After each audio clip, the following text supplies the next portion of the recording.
Australia is assembling a new space division using military officers from the Army, Navy and Air Force to better protect satellites from attack. It'll be established within the Air Force headquarters here in Canberra early next year. For more on this, I'm joined by James Brown, CEO of the Space Industry Association. James, how significant is this commitment? G'day, Kieran. Well, look, it's very significant. We've seen in recent years defence reorganise itself to deal with a growing cybersecurity threat. Now we're seeing the same sort of deep thinking about how to respond to the changing situation in space, both the risk of what's happening in space and also the potential opportunities for Australia. So this is a significant announcement. I expect we'll see more news from the Air Force and from Defence about how they want to approach space. One of the things that's driving that is the fact that Defence will spend a minimum of $7 billion on new space assets in the next decade, and potentially many more billions than that. So there's a lot going on in this area. China is taking further steps in its plans to compete with the United States in space. How advanced are those plans? Pretty advanced. China launched the first part of its new International Space Station this month. We saw a lot of discussion around that when they lost track of their rocket and we weren't quite sure where it was going to come back to Earth. But that's significant. China's decided it's not going to be part of the International Space Station. It's going to set up its own operation. And last week, China landed a lander on the surface of Mars, which is a pretty extraordinary feat. The only other country that's done that is the United States with its various NASA missions. China tried to do this with Russia a decade ago. It didn't quite get there. This time they've been able to put some pretty basic space technology onto Mars, including a rover that'll get out and start to do some exploration. So we are seeing a degree, the strategic competition between the US and China is playing out in space.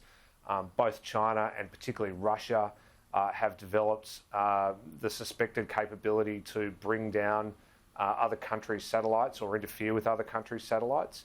And we're just so conscious how much of our society relies on space infrastructure at the moment. Yeah. Australia gets all its weather data from satellites, so it's really, really important to think about the defence considerations of that. There's also talk that Mackay, Abbott Point in Mackay, could be the focus, the location for a new space launch facility in Queensland. Yeah, the Queensland government's done a report into whether they can put something into Abbott Point. They've identified that as the best site in Queensland to launch rockets from. You can get them into orbit quite easily from there.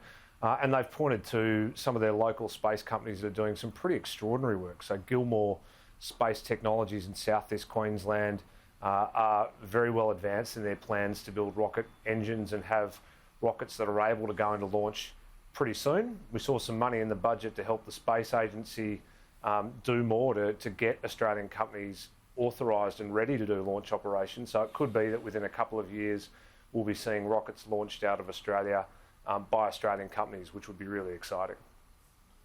It would be indeed. And James, before you go, I want to get your thoughts on Penny Wong's speech yesterday at Peter Hartcher's book launch, where she said, and if you read the speech, the substance of it was very much in unison with the government on the substance of the China relationship in terms of the ban on Huawei, the foreign interference legislation and all the other major moves.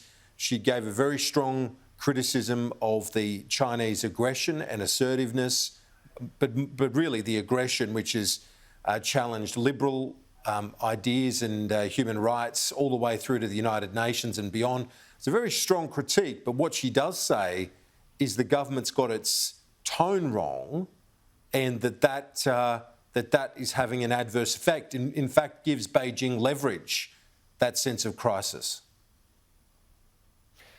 Yeah, look, I mean, Penny Wong has identified her foreign policy approach in distinction to the government's as being one that's very much based on good liberal internationalist values, and it's very hard to, from that position, not take offence at what China has been doing in Hong Kong and might potentially do in Taiwan as well as in other areas. So I think it's important that she not diverge too much from the government on that. The criticism of the government's style on China, I think, is probably the only place she had to go there. But really, it's hard to see that if the government had somehow tweaked its tone or slightly changed its language, we would be in a different position. I mean, the issues that are at stake between our government and China and that we're arguing over at the moment are fairly substantial issues. It's not just a question of tone, I think. But, you know, it's good to see that there is a degree of bipartisan support for establishing clearly what our values are in distinction to China's and holding firm to that, whilst at the same time maintaining a good relationship. And to see that, you know, Penny Wong hasn't picked up some of these voices we're seeing from the business community that want to blame everything on Australia because the relationship's not going so well. James Brown, appreciate it. Thanks.